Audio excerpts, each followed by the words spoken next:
Hello friends, and welcome back to my sewing room for the very last time. As you can see, things are starting to get packed.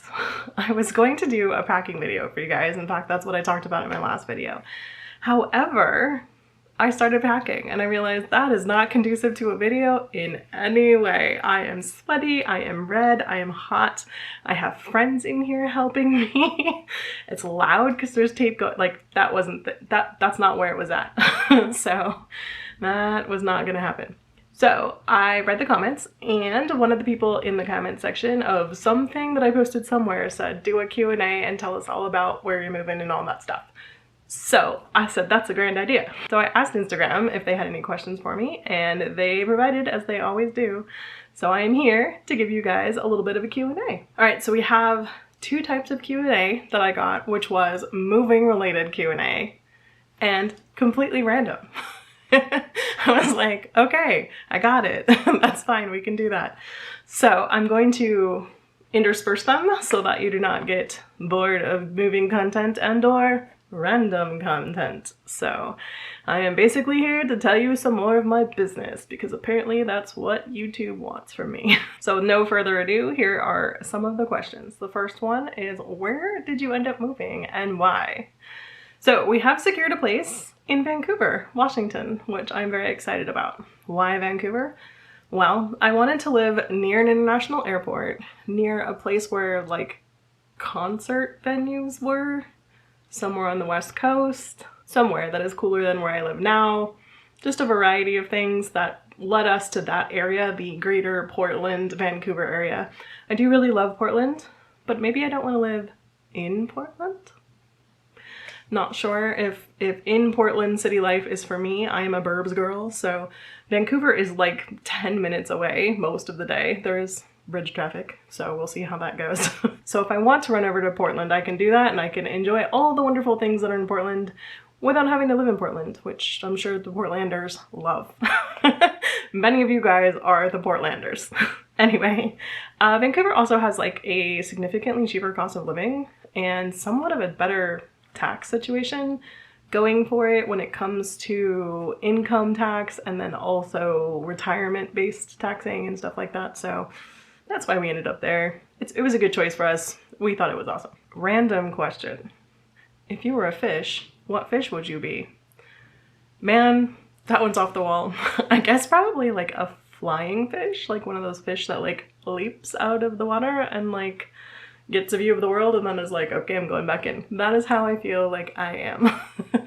I frequently go and try different things and leap into that space and be like, yep, this was cool, and then flop back into my bed. So that is the fish I'm choosing for the purposes of this video. I don't know. What a random question, but I liked it. I like where your thoughts are at, friend. Someone is very curious about pond logistics and what will happen with my fish. For those of you who don't know, I have a giant pond outside of my house. It's about 2,000 gallons and it has 5 fish in it. I think 4 are koi and 1 is a goldfish that is basically the size of a koi. Goldfish and koi are cousins. They're both carp, so Anyway, they're staying here. The people who are buying our house are awesome. One of them is a teacher and she teaches kids out of her home, so she will be teaching kids here, and she thinks the kids will greatly enjoy the koi pond. So as far as I know, that is what's happening with the koi. If something else has to happen with the koi, my koi guy will get involved and he will rehome them, but I don't think that's going to need to happen because they seem very into the koi thing. Tip for you guys, don't ever get a koi pond. That's a money pit right there. Things go wrong with ponds and water features and koi ponds and stuff like that all the time. All the time. It's just like one more headache. Do I love my koi? Yes. Yes, I do. Do I kind of wish I didn't have them? A little bit. They are a pain in the butt and they're expensive because you have to have like a pond guy come take care of them. I mean, you could do it yourself, but that's a lot of work. Next question is, I am new to sewing. Is there anywhere I can go to start? Man, do I have resources for you, friend. Bernadette has a book, so if you're into hand sewing, that is a great place to start. She teaches you all the stitches you need to know about hand sewing, does a lot of prep work, stuff like that, really great. YouTube is your friend, as always, like that's a great place to go. Also, the sponsor of today's video, is a great place to go. And that sponsor is National Sewing Circle. National Sewing Circle is your go-to online resource for new sewing instruction, ideas, and information. Whether you're new to sewing or someone with deep experience, I feel like National Sewing Circle has the videos for all skill levels. Beginners might like to check out the core skills section with their quick and easy premium videos on things like preparation, full and small bust adjustments, zipper insertion, and a ton of other techniques that are so important to get your first projects off the ground. There is also a tips and techniques section with a very robust selection of short videos on a wide variety of skills having to do with machine sewing, hand sewing, serging, quilting, drafting, and toile making. There really are so many videos here ready to assist you with anything you might be stuck on. Also, don't sleep on the finishing touches section, which will provide you with a whole sea of videos about different finishing skills and ways to make your work have that professional edge. National Sewing Circle is always creating new premium videos to keep you coming back for more and to help you stay inspired. I personally have been watching the Learn How to Sew Lined Curtains video from ZJ Humbach. It's given me a lot of inspiration for curtains that I might be wanting to put up in my new house, which is very exciting. As a member, you'll have access to National Sewing Circle's wide range of instructional videos from expert instructors. And I'm pleased to tell you guys that I have partnered with National Sewing Circle to get you guys a great deal. The first 1,000 of my subscribers to click the link in the video description will get a full year of premium membership to National Sewing Circle for only $1.49, valid for new members only. Thank you to National Sewing Circle for sponsoring this video. Now back to the Q&A. I got one question that was, I know that you're busy and stuff, but when are you coming back to have meat on a stick? This is from Kate of Willoughby Rose, and hi Kate, I am coming back as soon as humanly possible in all caps. Like, as soon as I can find time to have meat on a stick with you, I am coming to you. I also just want to visit and hug you. Okay, this person is curious about cat logistics. Cat logistics. Whew. 6 cats in a big move is a pain. So, what we have come up with is that we will move to an Airbnb in our town that we live in now. Move the cats there. The people will come, we don't still even know when this is going to happen, but the people will come and get our stuff, like all of our furniture, move it out. They cannot possibly leave that day because it'll take them, you know, the better part of a day to get all my stuff out of the house. Cool. And then it's going to take them a while to get up there. So probably what will happen is we will sleep with them overnight in that Airbnb, and then the next morning we are going to take them to the vet, who will give them some nai juice to make them zone out, maybe sleep, just chill through that ride. Maybe some opioids so that they can just have a nice, no memory trip without worrying too much about what's going on. And in 24 hours, they will be back to normal and everything will be fine, except we will be at another Airbnb at the other end until they drop our stuff off. Once that all gets settled out and into our house, we will put the cats in the house and introduce them there. How that's gonna go down, we don't have any clue yet. Like, this is all fly by the seat of your pants, man. It's all fly by the seat of your pants. We just don't know. So, but we are doing everything in our power to make sure that the cats are not, like, you know, stomped upon or at any risk of getting out or being mishandled in any way. We're going to try to keep them from quiet place to my car to a quiet place to our house. So that is our goal, is to try to minimize the impact of, like, really scary stuff to them down to the smallest amount that we can, and we think that this is the way. Someone said that they were really sure that we were going to be moving overseas for this one and asked if that was still something that was on our mind. So yes, that would be rad. However, it's harder to do when you're older. We also both have mothers that, like, kind of need us to stay sort of in range of being able to care for them if something should happen to them, and moving very far away would cause a problem with that. I'm unlikely to want to move to a country that has similar problems that this country has, so that narrows the scope down pretty far to places that are kind of far away. Like, Canada and Mexico are awesome. They're both awesome, but they have their own set of problems too, so I'd probably want to try and move somewhere overseas that would be more advantageous to me. So that would be like New Zealand or Ireland or something like that, which is great actually for my partner's mom because she lives in Maine. However, my mom lives in California, so it would be very difficult for me to care for her should something happen. So we have to keep that in mind. So I don't think an overseas move would happen until both our moms were no longer in the picture. Also, it's extremely difficult to do when you're older. Usually you can get on visas because of work. The whole point of this is so that we don't really have to work that much anymore. So, or the work we do is work we choose, so we're not gonna go into like a corporate job that will sponsor us like immediately. So that's a lot right now. Would I like to move across the ocean to somewhere else? Yes, I would. Is Vancouver gonna be fine? Yes, it is. So someone asked if I would like to be my favorite literary character or to be friends with my favorite literary character. That's a rough one because I don't actually know who my favorite literary character is. I mean, there's a lot of characters I really like. Weirdly, I almost never like the main character in almost anything. I usually like all the side people way more. Like Buffy the Vampire Slayer. Buffy's kind of boring. All her friends were interesting. So it's really hard for me to answer that question. And also, I don't know who my favorite literary character is. The one that did come to mind, though, was Sherlock Holmes.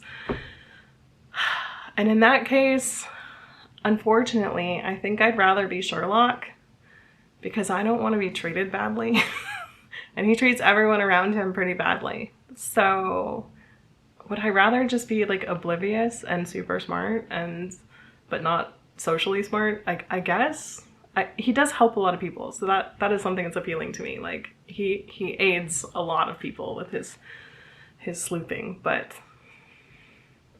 I don't think I want to be friends with Sherlock Holmes. Like that doesn't sound great. So I guess if I had to pick one, I would be Sherlock Holmes, but neither. I would rather read about that and have it be fake and have nobody be treated like that. Okay, so many people asked us what we are looking forward to about our move. So I am personally looking forward to better weather. It's unbelievably hot where I live for many months of the year. So I am excited about moving somewhere where that does happen. It's not like it doesn't hit 100 a few times a year there. So this season is just significantly shorter. We will also have more rain, obviously, which is great. I love rain. I'm looking forward to that. I thrive in the dark, not sunny spaces. So I will be very excited about that. My husband will not, but that is something I am looking forward to. I'm looking forward to living near Portland because Portland is the only place that I think is weirder and more gay than the Bay Area. And I am excited about that. I just think that that's awesome. The people in Portland, every time I've gone there, I've just felt like very at one with Portland. I thought it would be Seattle, given my like 90s grunge vibe. Portland was my jam, man. And I'm not really a hipster, so I don't know why this is, but Portland has great food. They have good entertainment. They have lots of stuff to do. The people there seem really great. Everybody I've talked to that lives in the Pacific Northwest, that lives in the Portland area, I'm delighted with. They've all been very kind and generous. Like just everything about that. Also, I more than doubled my sewing room space. My sewing space is gonna be huge. I'm so excited, and it has huge windows, so really good light. I don't really know what that means for nighttime sewing, but we'll see. And I'm excited to get a new space and be able to walk comfortably all the way around my table. So yeah, I actually don't have enough like furniture for that space, so I might have to get some stuff. I do think I will keep it like vaguely empty because like there's some stuff I would like to do in there, like set up my photo studio, maybe set it up and leave it up so that I can just take pictures in the background without having to like go through the faff all the time of doing the setup of the thing. So yeah, anyway, I'm very excited about the sewing space. I also got a bathtub, which I'm so excited about. That is another thing that I'm very excited about, like just being able to take a bath without having guilt. Like California has water problems, like very big water problems, and baths take a lot of water. So like I don't have a bathtub in this house, there just isn't one, and our showers are super short and we like turn the water off in between like while we're sudsing up and stuff. I probably still will do that because I do think it's like environmentally responsible even if you have a lot of water, but I'm probably gonna take a bath every now and then, which I'm very excited about. Okay, I have two questions that kind of go hand in hand, and the first one is, how are you mentally coping with long COVID? This person has EDS and they're saying it's really rough right now, and I feel ya. And the other question is, what have you done in your life, past or present, that has made a significant difference to your daily happiness? And I'm gonna answer those sort of flippantly and absolutely not flippantly. Both the same answer, which is Prozac. Like, honestly, like, when I first got long COVID and I realized what was happening and I just started staring at the wall, I never got like depression from it. Like I'm going to talk about mental health now, guys, just in case you weren't getting that. I never really got depressed, but I did notice that like my energy towards feelings was like not there. I was just kind of like midline all the time, just like sort of staring at the wall, not really caring about stuff. That is my level of depression. Like I never got sad depression, but that is the thing I had was still depression, right? So I dealt with it immediately. I went to the doctor and I coped with it. That's the first thing I did. Like I have been on those drugs for 2.5 years now. And honestly, best decision of my life was just to nip that in the bud. It's not really something that I think I can therapy my way out of, you know, long COVID. I mean, there are therapy strategies for dealing with this, but I was like, yeah, that, and also I'm going to go get better living through chemistry, because I talked to my doctor and I was like, look, this is not tenable. Like this has to stop. I'm not a person who's like I have big emotions. Let's just say that all the time. And so not having them was really weird and I didn't like it and I knew something was wrong. And so I just handled it immediately. So what I would say to anyone who is asking how to cope with something like this is to definitely talk to your doctor about how you're feeling mentally. Like, do not leave your brain health out of the health conversation. Like, go talk to somebody. And if you're not into drugs and you want to do therapy, do therapy. If you want to try something else, try something else. But like, do something about it. That has increased my daily happiness. Like, I cannot tell you how much, because it lets you experience joy again. It lets you have feelings again. It's good. I'm not saying that is the drug for everyone. I'm not saying that drugs are for everyone. I'm just saying, like, handle your mental health immediately. Consider that an emergency situation that needs to be dealt with, like, almost first. Yeah. Unless you feel like a broken bone or something, like, mental health is like a primary care objective for any kind of long-term illness, because your brain is going to be the thing that determines how well you cope. Maybe how well you get better. I don't know. I'm not sure where I stand on that whole business about, like, you know, some of it's not in your head, but like you can help with your brain. But I definitely know that choosing to manage my mental health as a primary objective has increased my ability to cope with my sickness, for sure. So that's my advice to you. That's my advice to anyone out there dealing with any kind of long-term illness. Whatever the solution is that you're okay with, that is the solution that you should go after, but go after a solution. Like, don't sit on that. It's not worth it. Last moving question that I got asked was, is there any specific food or restaurants I will miss when I leave?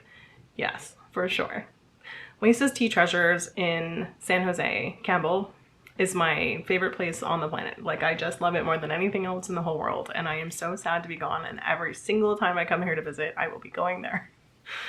I also will miss the amount of amazing Asian food that we have in the Bay Area. Like, just so good.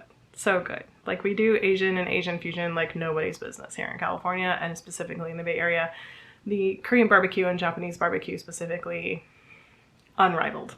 So I'm like very, very sad. It's not like I can't get that. And honestly, I live 20 minutes from Portland. Like, I can go over there. They have that kind of stuff. It's gonna be fine. Like, I will have access to it.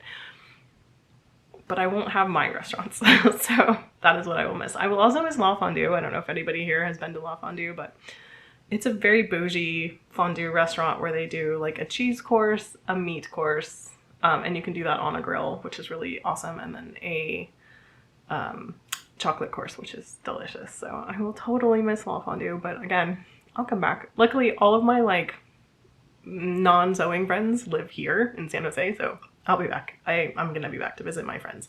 My friends are my family, so yeah, I'll be here a lot. So there was a ton more questions, but also I don't want to inundate anybody with like an hour-long Q&A, because like nobody needs that in their life. This should just be like a fun little here's my business situation. So one more question, which is, what is one weird little ritual that you have? I announce myself by meowing when I walk into my partner's home. That is what the person said. First of all, that's super cute. Love that for you. Yeah. We also have very weird rituals that we do. We have a nine-eye song we sing to each other when we're going to sleep. So that is a piece of information I will give you. You will never hear me sing it. I only sing it to him. Also, we echolocate. So if we are somewhere and we need the other person's attention, but they're not hearing us when we're yelling, we go whoop, whoop, whoop, and the other person turns around or whoops back or whatever. And sometimes we're just trying to figure out where the other person is to like try to get to them, like in a space. We will echolocate in that way, which I find very funny. But we're weird. What can I say? Sorry, not sorry. All right, I think that's enough for today. I just wanted to give you a little bit more information about what ended up happening. The next time you see me, this will not be my background. I will have a new background. I do intend on like showing you the room, showing it progress into a sewing space that I'm into. I think it's gonna take me a long time, especially with long COVID happening. I did take a test and it definitely sparked my Epstein-Barr virus, so I may be getting to try some medicine that might help me put that to sleep to help push this along a little bit faster, which is very exciting for me. So if you had mono ever in your life, be careful of the COVIDs, because you are more likely to get long COVID if you had mono. Cool. Didn't know that? Now I know that. Anyway, leave me messages down below. Let me know what you're watching, what you're listening to, what you're working on, what your projects are. I don't have any projects except moving, and I'm a little bit stressed about that. That's why this video is short. That is why this room looks like this. So I'm panicking on a very small level because we're coming into the wire here. We're talking about like 2 to 3 weeks at this point, which is pretty fast. So let me know what's up with you guys. What am I watching? I'm watching Handmaid's Tale. The series finale just happened. I have yet to watch it. Also, Last of Us series finale happened. I have yet to watch it. So I am excited to see those though. So that's good. I've been listening to a podcast called Fiasco. I think I may have mentioned it in the last video. I'm not totally sure. I listened to the one on the Iran-Contra affair, and I have now also listened to the one on the AIDS epidemic, which was 8 parts about the entire epidemic. Fascinating. Fascinating listening. If you guys are into wanting to know that part of like American history, it's a great show. It's called Fiasco, and I totally recommend it. Like, they have interviews with Fauci and all kinds of other people. He was involved in that one too. So like, that guy has been saving us from pandemics for 40 years now. Good job, dude. He deserves a medal. Anyway, so I've been listening to that and it's been very exciting. Other than that, just doing a lot of packing. So let me know what's up with you guys. All right, I will talk to you guys from Vancouver. Bye guys.